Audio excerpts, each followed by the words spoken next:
Welcome back, folks. Craig Bushon Show live, TCRP, Travis County Republican Party. Here in beautiful Austin, Texas, overlooking the highway. And I think there's a Luby's over here, by the way. I love Luby's. Now I'm hungry. But welcome back to the show, folks. We've cured a few problems. If you've paid attention, we have cured a few problems. Okay? Now, curing is hard because a lot of the curing that we have to do in this country comes from within. A lot of the curing has to come from choice, right? And we have to admit where we've been wrong and then move forward. Well, there's a big movement that's been going on for quite some time now. It's been idling for years. You know, that sleeping giant that you heard about in World War II, you know, Tora, you know, December 7th, 1941, back in that era where this country was attacked and the Japanese and the Germans thought they could win.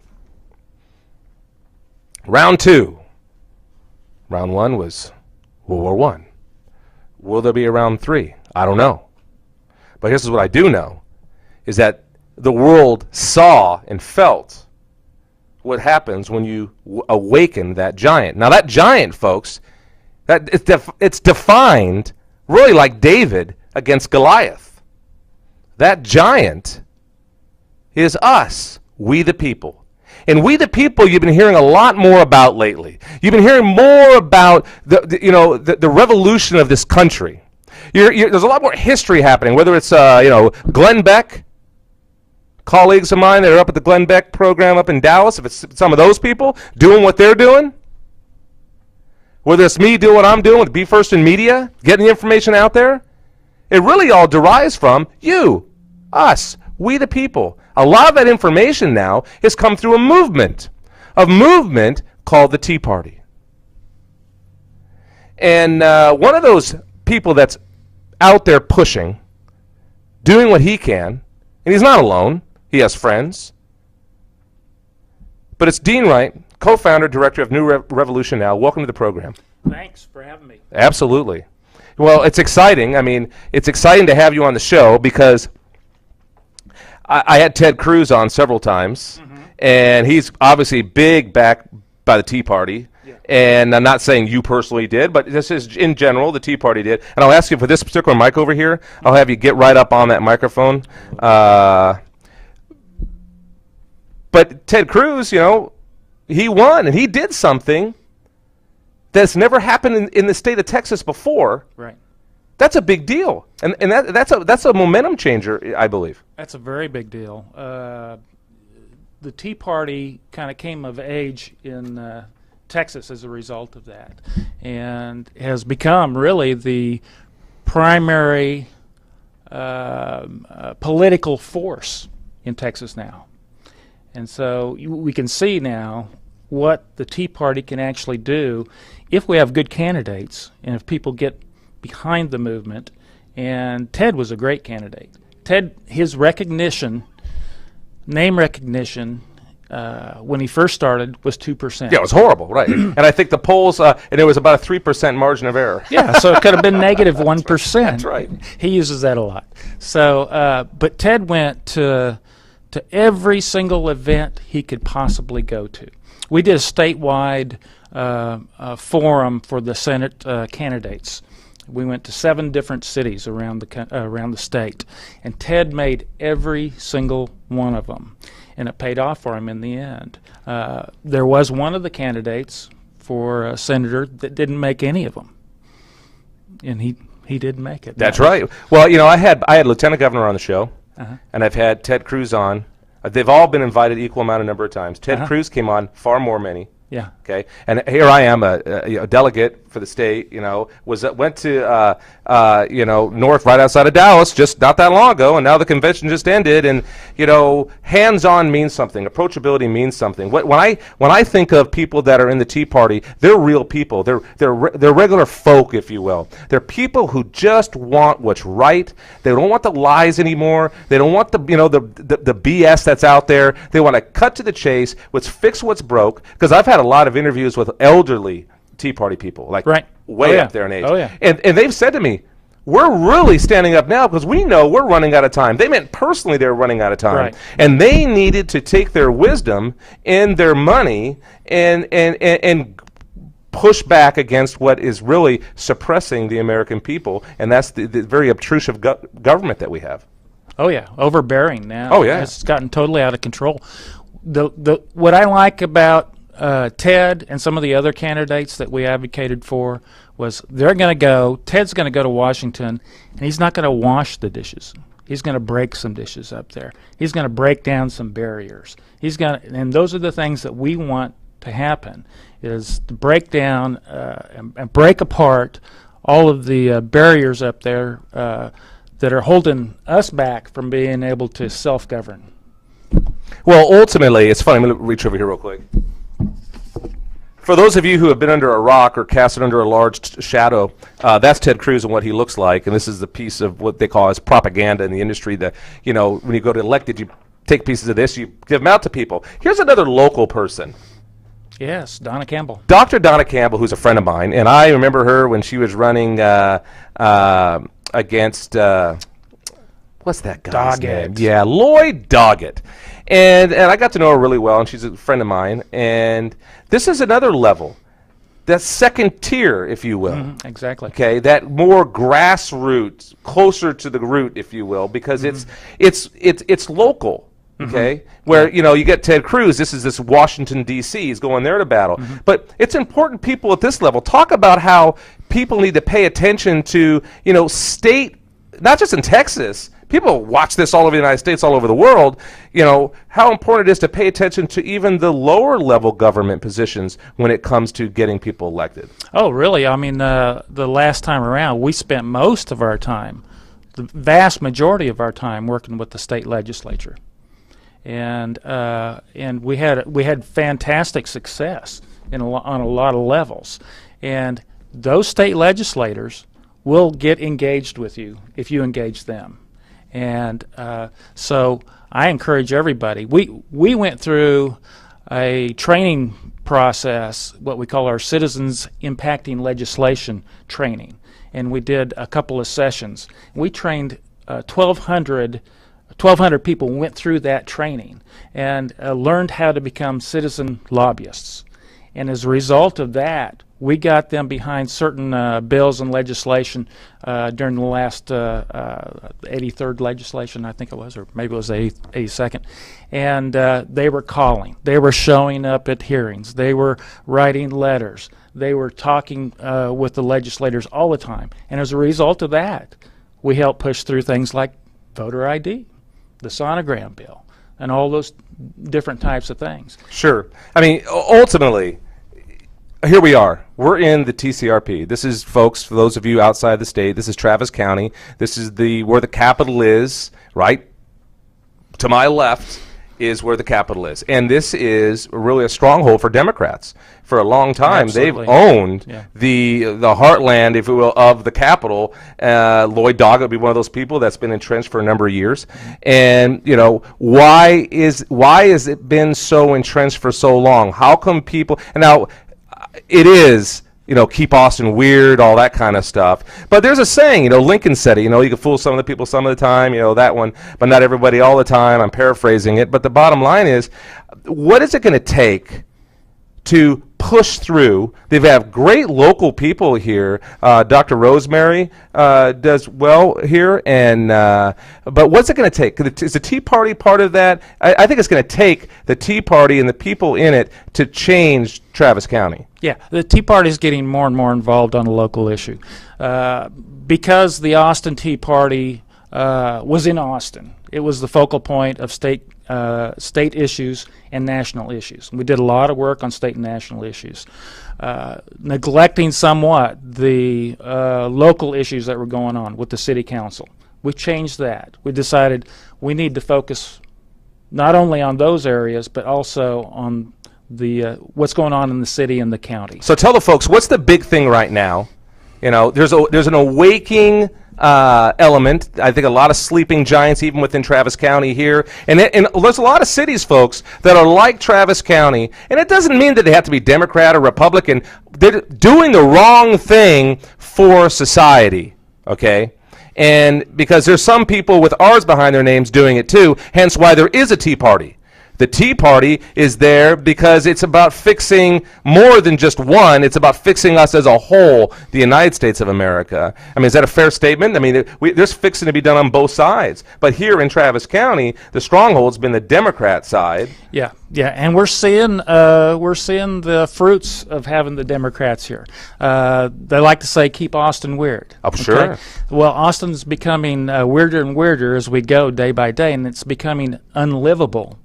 Pretty soon, the middle class is going to be forced out of the Austin area. Won't be able to live here. In December, I think it is, utility rates are going to go up a huge amount. Your utility rate, if you live in Austin, if you're paying $500 a month now, it's going to go up to $700 a month just overnight. And that makes it tough on families. So how does that play well for people? It's a Democrat-ran city. Okay, and the Democrats have forever, they've held the reins for decades now, saying that they're there to help the poor. How does it make sense for them? What's the win for them? I don't understand the methodology to take. There's still a lot of people who live in Austin, okay, that don't have a lot of money. You know, how does that win votes for people? I don't get the methodology of winning votes under a Democrat reign, making it so people who are poor can't live here. Well, the movement is, if you're familiar with Agenda 21, a little bit. I think you probably are a little bit, and everybody's probably heard a little bit about that. They're following that plan, the United Nations plan, step by step, the mandates that the United Nations are telling them to do step by step. Now, what is actually happening is the poor are being subsidized. Oh, yeah, that's right. I'm sorry. I forgot about the subsidy side. Yeah, please. Sorry. Yeah, hugely subsidized. So, be it from medical care, be it from food, and of course the food stamps and stuff from the state, and all those types of things, all the way down the line to paying utility bills and rent.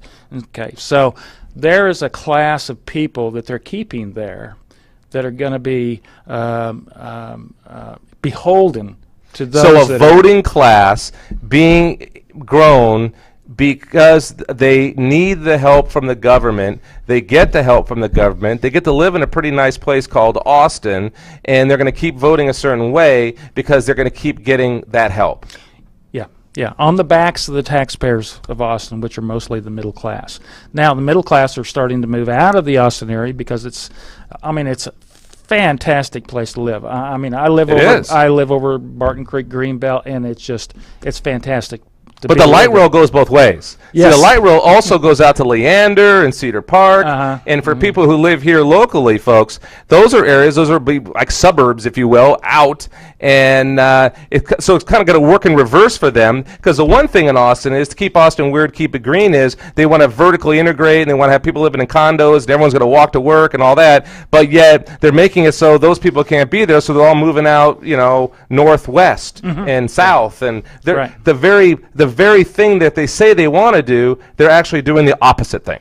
Well, but they are attracting the wealthy also, the wealthy downtown. Oh, sure.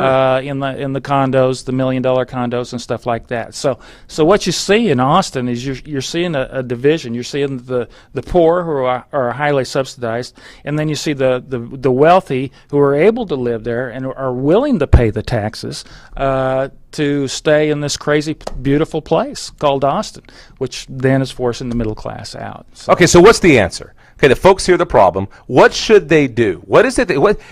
People are busy. It's harder for them to survive now than ever. What can someone who lives in Travis County do to make that not happen? Well, the first thing is to bring to light all the crazy things that are going on. And one of the great groups here in town that just formed recently is called HERF, Homeowners. Let me see what that was. Homeowners United for Rate Fairness. Okay, this is a group that has come along, and they're mainly people outside the Austin city limits, but are having to utilize Austin Energy. Okay, and so built in the Austin Energy tax bill that everybody that lives in Austin gets is a 15% hidden tax. That doesn't go to Austin Energy. That 15% goes wherever the city council wants that money to go. So it's kind of like a slush fund for them to do what they want with. Absolutely, and it's hidden in there. And most people don't know about that. So highlighting that, making people aware of that, which is what HERF.org is doing, has they've been able to get enough signatures on their petition to take this issue before the Public Utilities Commission and get a hearing on what Austin is doing. And right now, they have done that. They've been very successful in doing that. This is just one situation, one issue in Austin where people are taking charge and are going after the city council and what they're doing. So I want to put a plug in for them, because we're supporting them as the Austin Tea Party to donate to HERF.org and get them the money that they need to hire their attorneys, do the legal fees, because now they're up against the city, and they'll be fighting the city. They'll be going through discovery. We hope that through that discovery that they go through with the city, we're going to see a lot of other new issues that'll be popping up that are hidden, that people don't know about. And I've got a couple other issues I could bring up with you too. Absolutely. And folks, again, you're watching and listening. Some of you will be downloading this on your MP3, but on Be First in Media, BeFirstInMedia.com, also the Craig Bushon Show, CraigBushonShow.com. I'm speaking right now with Dean Wright, co-founder and director of New Revolution Now. And what it is, and this is what it says when I pulled it up, is a nonprofit, party-agnostic organization created to support political candidates for state and national office who adhere to core foundational principles. Our political action committee receives donations from like-minded citizens and supports conservative candidates for office. Our institute performs educational activities, outreach and organizing, legislative activism, and endorsements. Okay, so, and I could go on, and you could go right to, I mean, if people want to know more, right now they're like, okay, I want to know more, what's the website they should go to check you out? NewRevolutionNow.org. And you can spend probably 5 or 6 hours. It's just full of information on our initiatives, what we've done over the last 2 years. Lots of great information. We have all of our training courses that are on there for becoming a citizen lobbyist. And so enjoy it, go on, and then you can also sign up for our newsletter and any kind of contacts. We'll keep you informed on issues not only local to Austin, but around the state. So, how'd you get into this? It's you. We have a couple other people that found this with you. A little backstory about, here you are. You're not a politician, okay? You know, but you're involved. You're engaged. You know, a little bit of history of how you built the New Revolution Now. Okay. I've been a small businessman all my life. Okay, I had my own business for well over 30 years now. Okay. In the 2007, when right before the elections, I think there was a new awakening around the country, and then we heard what's his name in Chicago yell out, "We need to have a tea party," and I was pretty ticked off. And I got to know through social media and some other people, ways here in the Austin area. Got to know some other people. We got together, and we decided to do something about it. The first organization that was formed was the Austin Tea Party by Heather Liggett in April of 2009. Okay, and we had a big rally down. The first thing that we did was a big rally down on the in front of the city council or the city hall, and we had a couple thousand people down there. Rick Perry came down and spoke. Peggy Venable with Americans for Prosperity came and spoke, and so that was the kickoff. Okay, then we started having rally after rally after rally after rally for the next year or so. December of 2009, I got together with Heather Liggett and Barry Walker, who was another small businessman, also a high-tech entrepreneur. And we decided, and two other folks who were no longer associated with New Revolution now, and decided to kind of become a big brother to the Austin Tea Party, and we formed a 501c4 organization so we could start taking donations and funding the different things that we wanted to do. So we launched that in January of 2010 with the States' Rights Rally on the south steps of the Capitol. We had 8,000 to 10,000 people show up from all over the state, coming together to demand that the legislature and that Governor Perry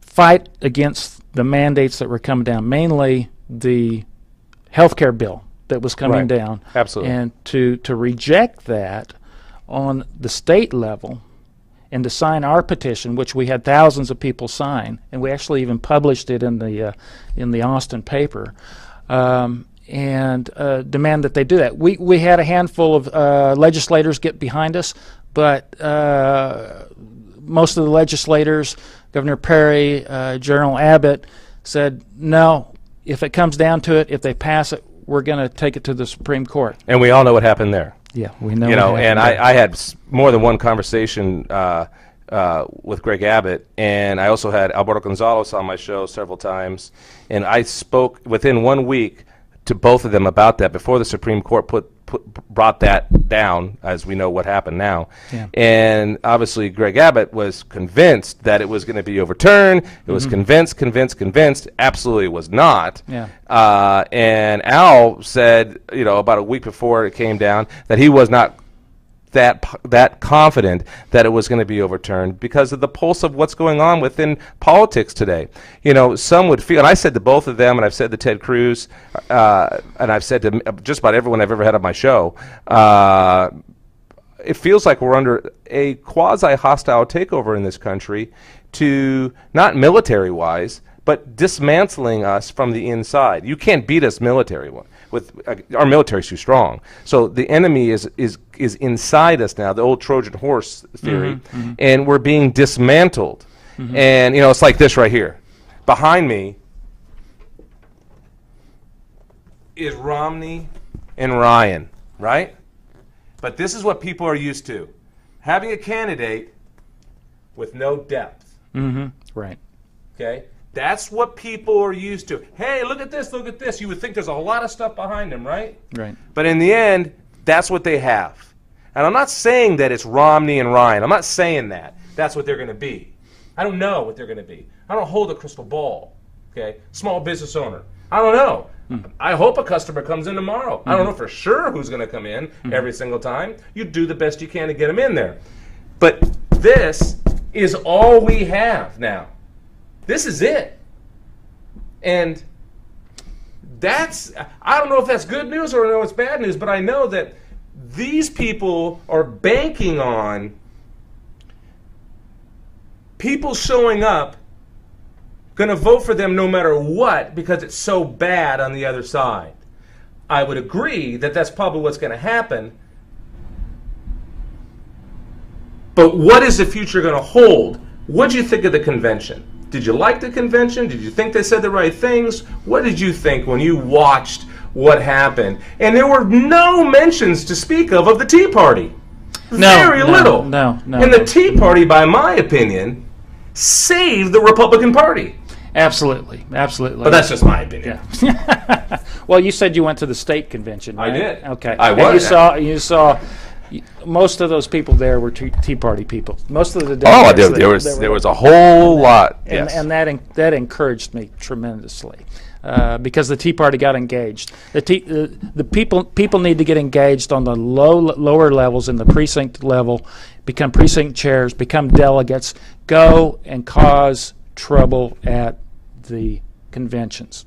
There was a lot of trouble caused at the national convention. I got a lot of emails back and But forth. people don't. We look at the Republican platform, not just in the state of Texas, but nationally. Yeah. We've given up ground since November, 2010.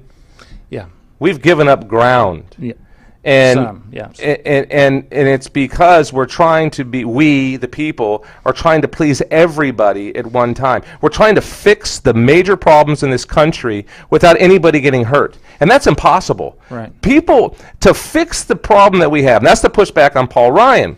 Paul Ryan is, to fix the problem with Medicare and Medicaid, with everything that has to do with the government, we're going to have to make strong decisions, and some people are going to be affected by that. And it's probably going to be, depending on who's president,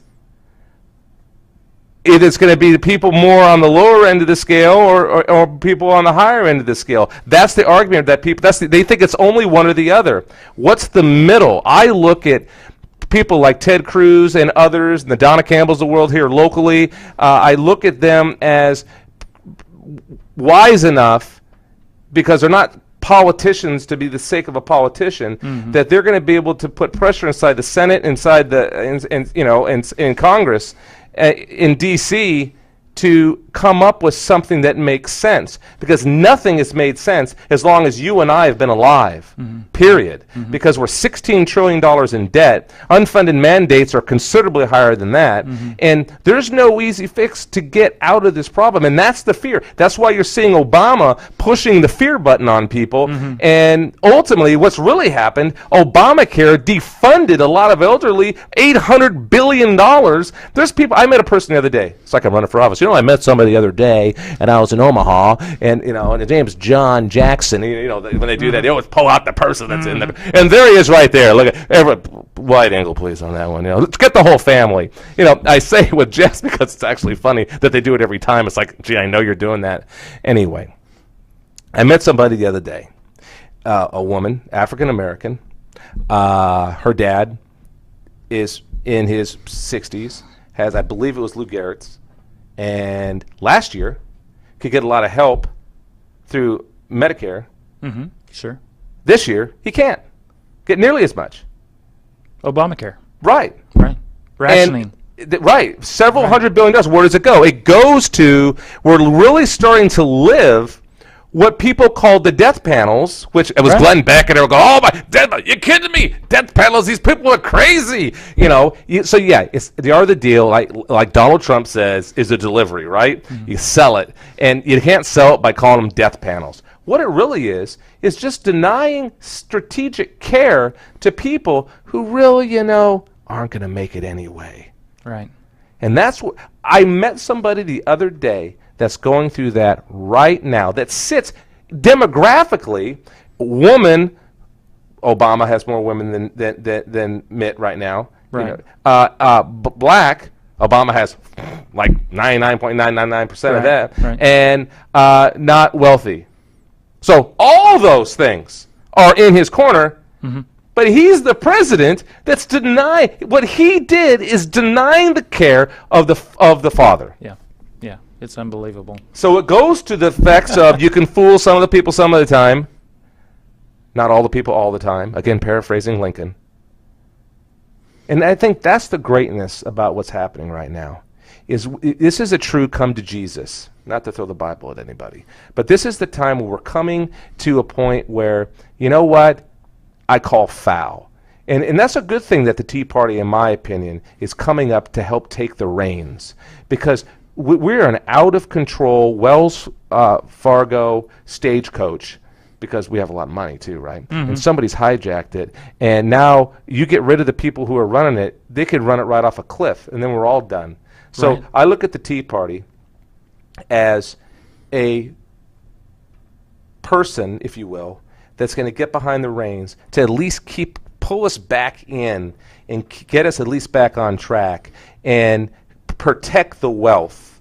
And I'll say this, and I'll let you rebuttal back on it, but I think one of the worst things to happen in this country is the reverse mortgage. The reverse mortgage is sucking the wealth out of the retiree who would normally will that to their children. And the invention of that product is saying to the people, well, you can't afford the gas, you can't afford the food, you're living too long, and you're not making any money in your 401k, so guess what? That's what you're going to do. we're going to allow you to take all your wealth out of your house. Instead of fixing the problems, we're going to allow you to take all the wealth out of your house. And I believe that's the last stand. I think it's the last stand of this country, is that the wealth will be gone and we will not have the strongest military anymore. We won't. The next generation in this country was designed that the next generation would be better than the generation before that. This is the first time in the history of this country that it will not be that. All things staying equal, it will not be that. And the reverse mortgage is one of the last straws that will break the camel's back, because it's going to suck the wealth out. It's going to spit it out into the economy, yes, but God knows where it's going. It's not paying off the debt. Yeah. And those, guess what? When they pass away, there'll be nothing to give to the next generation. And then that next generation, who's taxed with debt, with a $1.1 trillion educational debt, that can't get a job, they need help from who? If the parents aren't there and there's no money that's been willed to them, guess where they have to go? Yeah, to the government. Yeah. So it's a systematic dismantling of this country. Well, that's a very good point. It's a very good point. But that's why I have a show. I hadn't really thought. I've seen the commercials, but I haven't really thought. That's why I have this show, to let people think. When they think it's a good idea, it's taking the wealth away. I'd rather sacrifice now. I'd rather move back in with my parents. I'd rather my parents move in with me. Back the way it used to be. When times were tough, you moved in together and you circled the wagons and you did whatever it took and you kept your wealth and you would share food. You'd co-op, right? Right. Not anymore. Exactly. Yeah. Now it's isolationism. Hate your brother. Hate your neighbor. Your parents a goofball. They're not hip anyway. Well, it's a dismantling of the family unit. Right. Yeah. Sorry, absolutely. And that's the whole. That's one of the things that the progressives want to do. Yeah, and they're winning. It's happening. They are winning in real time. Gabriel has a microphone. I know he wants to say something. Can I give you another program that's doing that right now? Yes, you can. Okay. Medicaid. Well, yeah, Medicaid, thank you. Medicaid is doing that right now under certain institutional claims. Okay.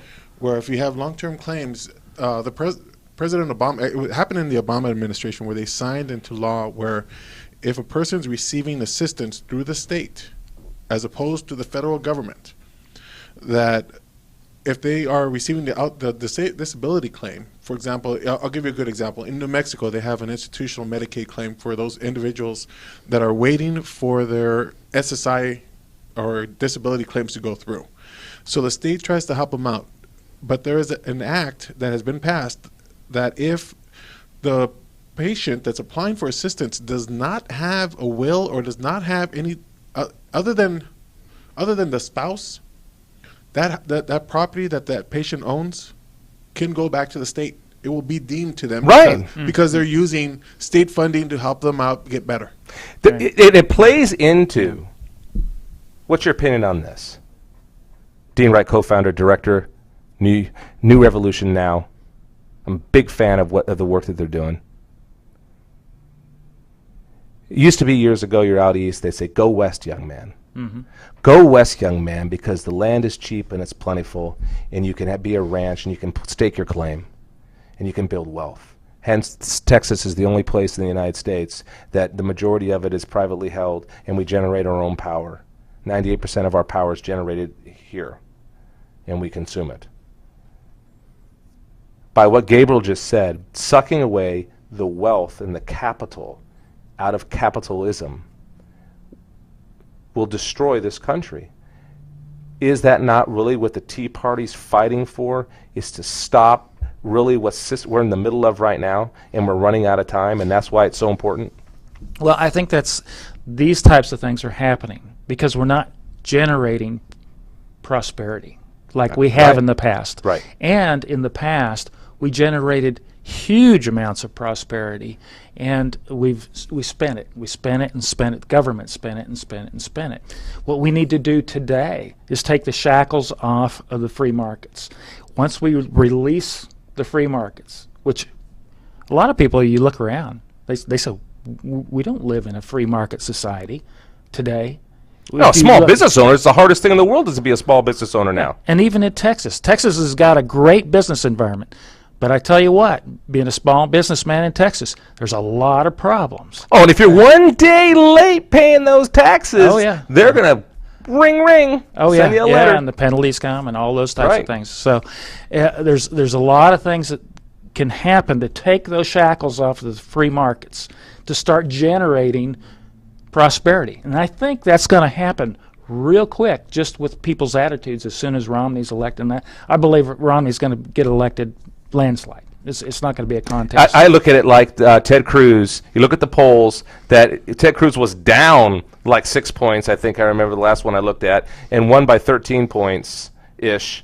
Yeah. But Oh, all the yeah. polls, if you Landslide. believed them, Yeah. but that's a landslide. Yeah, and the pundits out there going, no way. I Cruz see. can That's win." the way. Here's my prediction. I believe that 35% of the vote is probably what the president will get.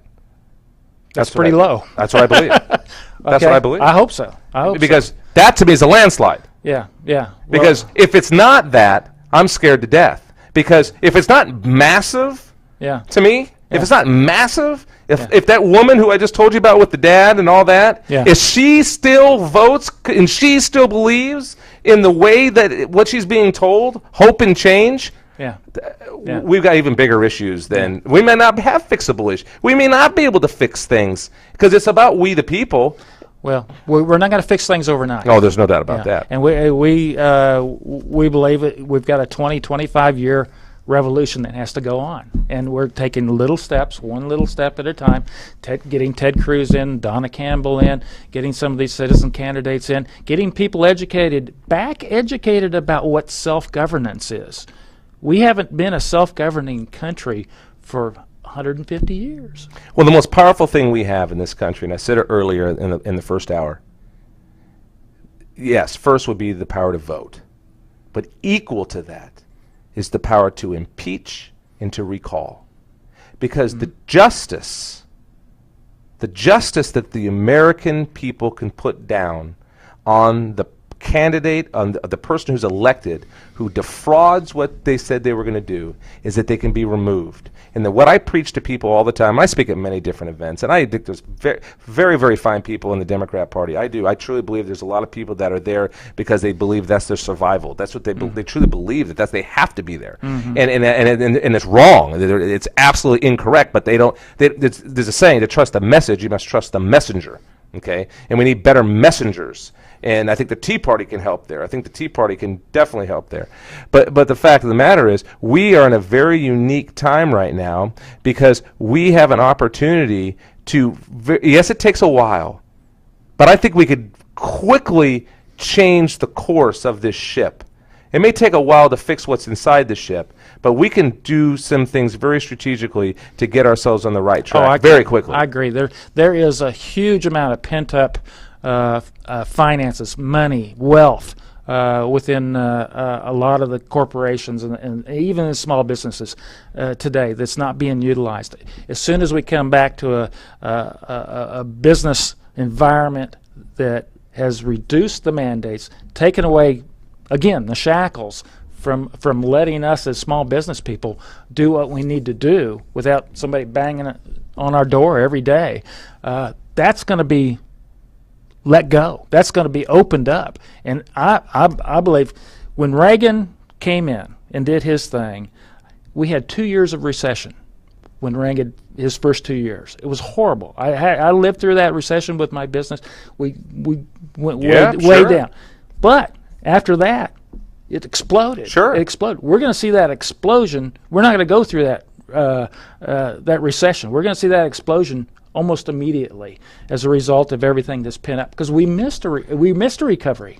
What we have to do is not go back. Yeah, well, that's the key. You know, temporarily fixing. Ronald Reagan was a temporary fix.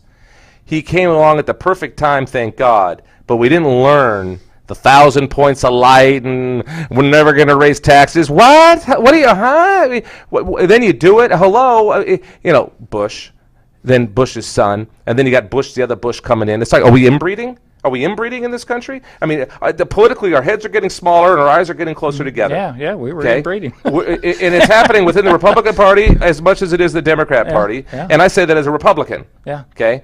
And that in the end, we can't go back to, we have to be smarter than we've been acting in this country. It's just like a small business. A small business doesn't change their business plan and start having prosperity and then go, hey, you know what?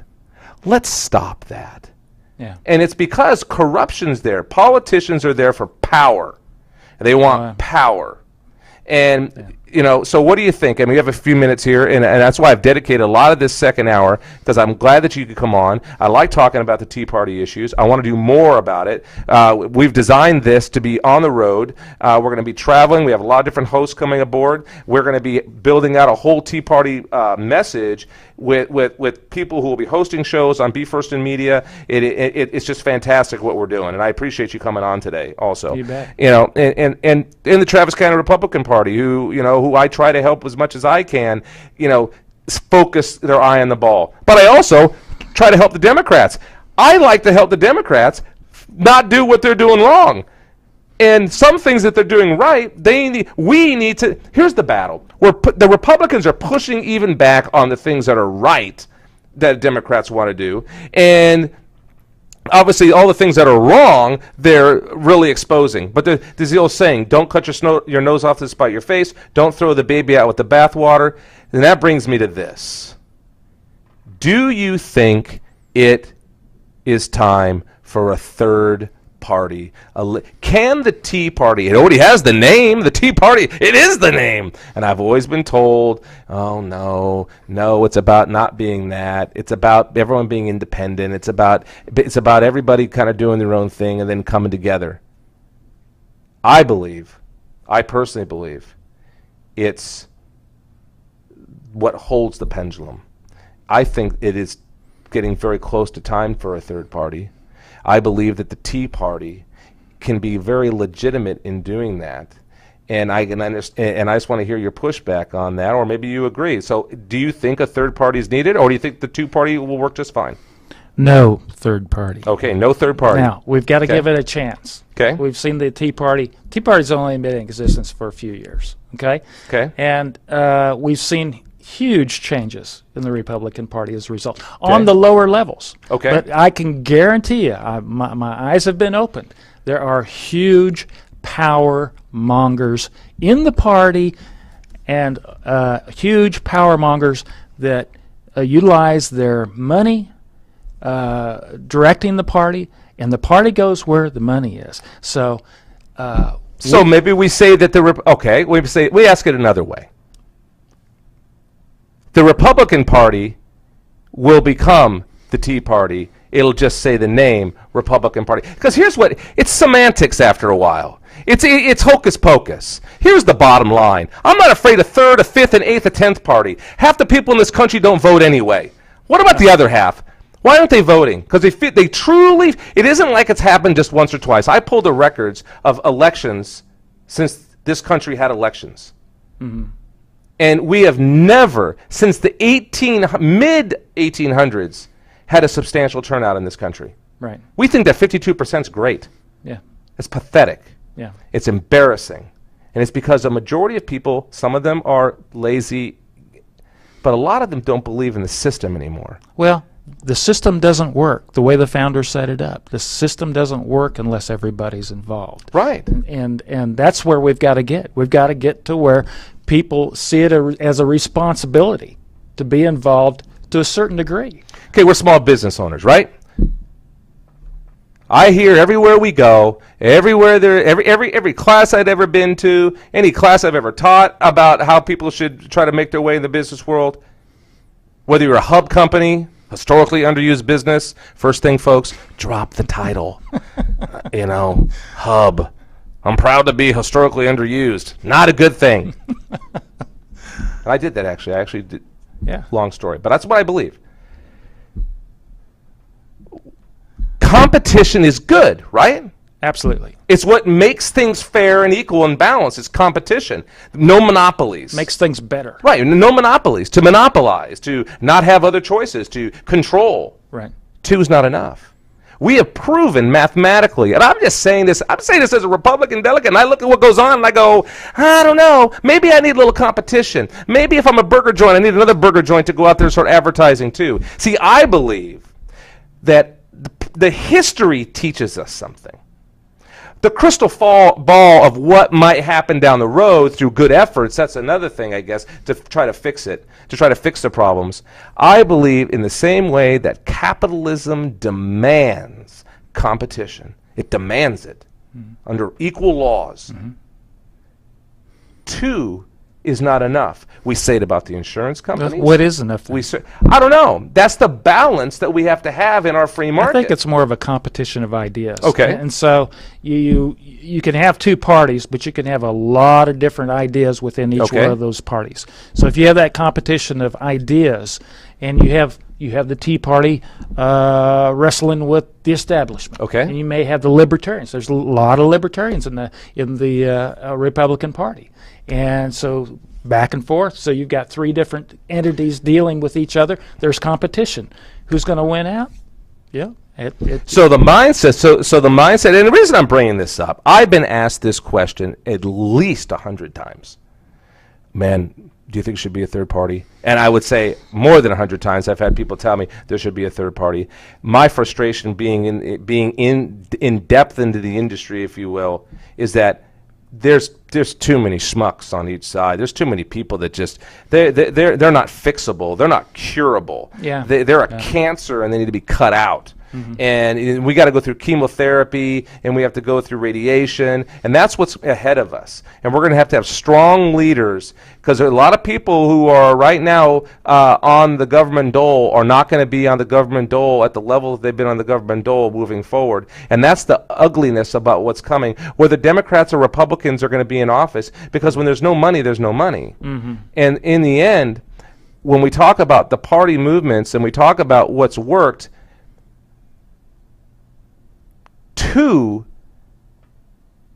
only the future will tell us if two is enough. So far, it's not. We're almost done. It's almost over. We're at the end of the line. And I'm not saying that. My listeners have watched me and listened to me for years. I am a capitalist, constitutionalist. I love the idea of free market. I love the idea of a elephant and a donkey. I love the idea of it's like a football game and everyone's going back and forth and it's tug of war and they're battling at the 50-yard line and there's fans on each side. I get all that. It's kind of fun, okay? It's kind of like gladiator stuff. But I got to tell you, Dean, here's my opinion. It's almost over. It's literally, with a two-party system, eating itself. Destroying itself. With all the things that all the people in the greatest generation to ever live in World War II and going, all the stuff that we've been through.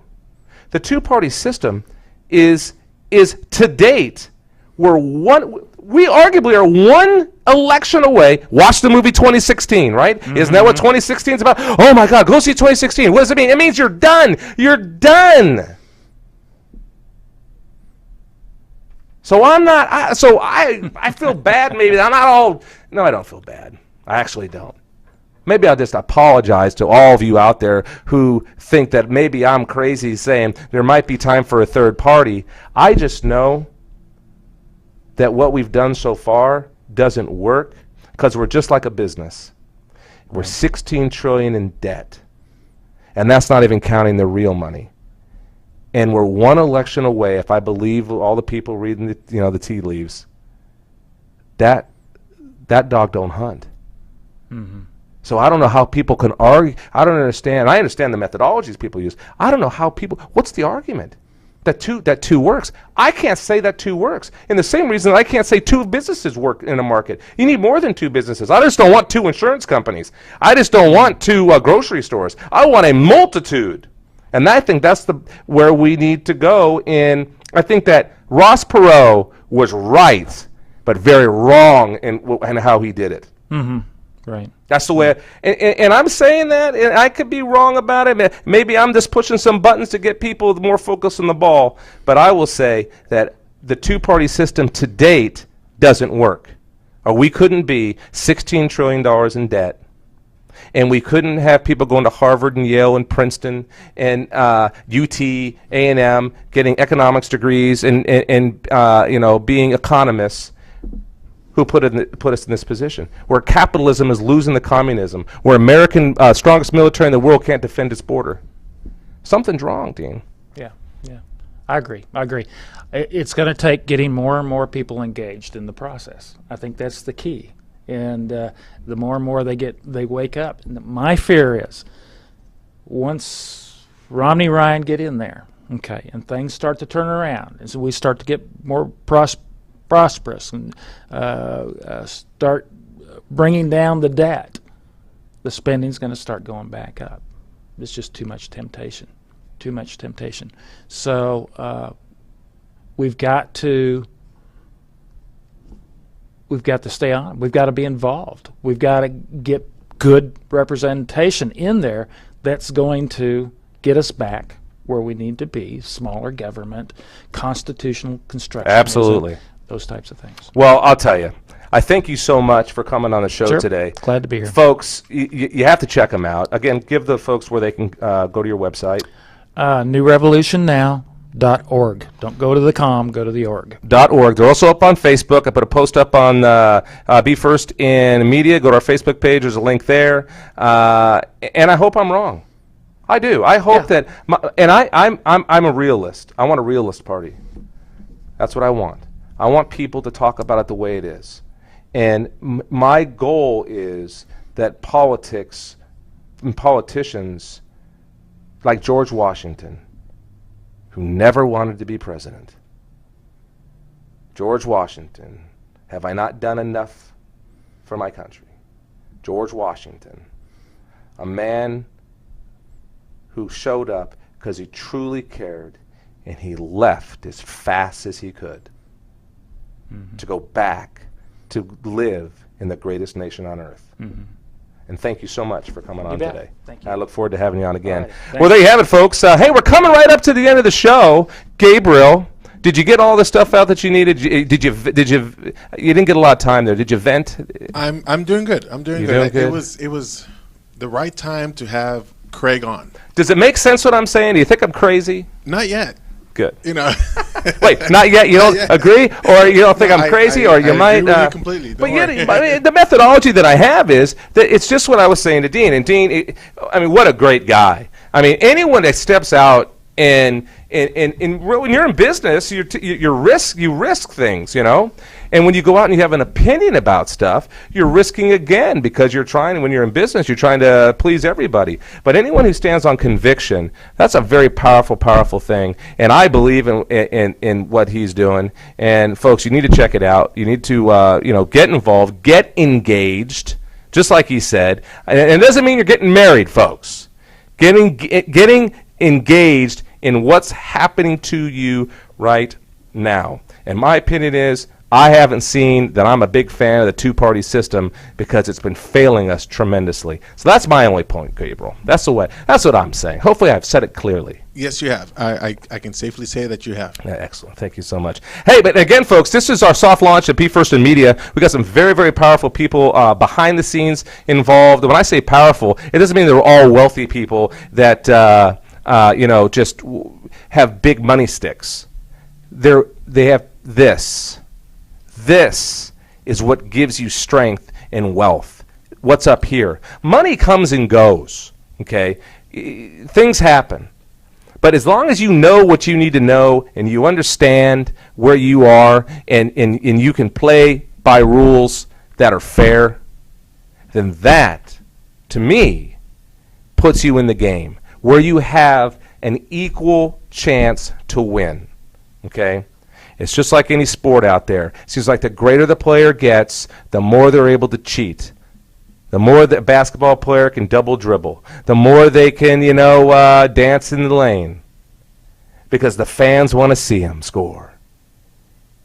Whether it's the Roger Clemens things and where people believed or didn't believe. the juice that people put in the baseballs and the golf balls and the bats, and do you compare stats between now and back in the day? No, because the rules get changed. Now there's still 4 bases, there's a home plate, and there's first, second, and third, and a shortstop, and center field, left field, right field. That's all still there. But each park changes the distance, right, of how far a home run is. But the bats are different. Okay? The ball's different.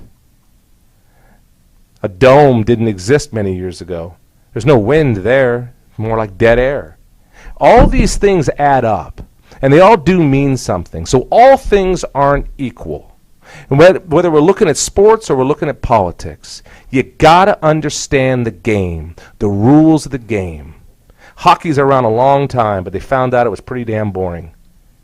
I don't know what took so long. So what'd they do? They made the goals bigger and the pads smaller. Didn't they? Yes, they did. Why? To have a better scoring chance. They made the system so you could capitalize more when you played the game. Basketball. You ever seen the European key? What is that? Straighten those lines up. Folks, you see it every day, everywhere, how rules get changed. And it's not always for the good. And sometimes you don't know about it. And if you didn't know that the golf ball was wound a little bit tighter, had a few more dimples on it that made it a little more aerodynamic because they had CAD computer systems to design it on that they didn't have, back when the Golden Bear first started, and they didn't have drivers that were made out of certain titanium alloys that you can only find in NASA. How do you compare stats? You can't. So that's why we always must be mindful of how the past influences the present. Because some could say the same argument about the Constitution, the Declaration of Independence, the Bill of Rights, all those founding documents. Okay? That they could say, well, those are antiquated too. And our founding fathers were brilliant. They said they knew that they did not know all. And to prove it, they made it so it could be changed. But it could not be changed easily. It must be done by the will of the people in a representative government. And the unfortunate part is the representative government is not representing the whole because the whole doesn't show up. I'll have to say, I don't care who you vote for. Just vote. And the reason that I say that, because if you're in the game, then you can be coached. Then you're paying attention. We're going to still make mistakes in this country, folks, no matter what we do. There's nobody perfect. Not anymore. And we, the people, will change the future. One decision at a time. This is Craig Bushon. Very excited. Just keep paying attention to Be First in Media. A lot of great stuff coming up. BeFirstInMedia.com. This was just a soft launch. I want to thank the Travis County Republican Party, doing a very, very studious job here in Travis County, Texas, to try to get their message across. And and I want to thank Dean for coming on. Dean Wright, co-founder, director of New Revolution Now. David Whitehead, as you know, has been on my show many a times. He's sitting over there. Hello. He's got the office right next door, by the way. If you ever need to, get some words of wisdom, before you walk into the TCRP, the door right before on the right has David Whitehead's office. There's books everywhere. Matter of fact, I think he's got videos dating. I mean, he might even have Betamax. You'd have to ask him that. I think he's got Betamax there. He's got some pretty old stuff. But that's good, though, because that's the great thing about having something that old. You can refer it to something new that they said is the same, that they just, made it digitized better. It's an HD. And you can check whether they changed it or not. So I think people like him, Mr. David Whitehead. Thank you so much, Gabriel, Common Man. Thank you very much. I really appreciate being here with you today. It's been a blast. Now, I do want to say this, is that yes, we're going to be reviewing the tapes, make sure everything looks nice and pretty. Tapes? What year are you at? Tapes? We're in the high definition digital world. Okay, we're gonna. Sorry. I just. I know. You said the beta. It's a Freudian slip. I understand. You said the Betamax, and I'm like, yes. I remember those days. But right. At least you didn't say on the record. Yes, but we're going to be looking at the video, looking at the audio, and if everything goes well, we should have this program up and running on YouTube. We're going to probably splice a little bit, especially during that we'll be right back time. Sure. We'll probably spice it up a little bit, but if the audio is perfect, we're going to be loading it up so that it can go. This program and all the programs that you're going to find on Be First in Media will go to all your mobile devices that you have, that anybody has. So they're going to be able to go not only to such great sites as Stitcher Radio, where if you go to Stitcher.com, the way I like to say it, if you go to Stitcher.com, you'll find thousands of different programs on there, and out of all those thousands, Be First in Media is going to be in there.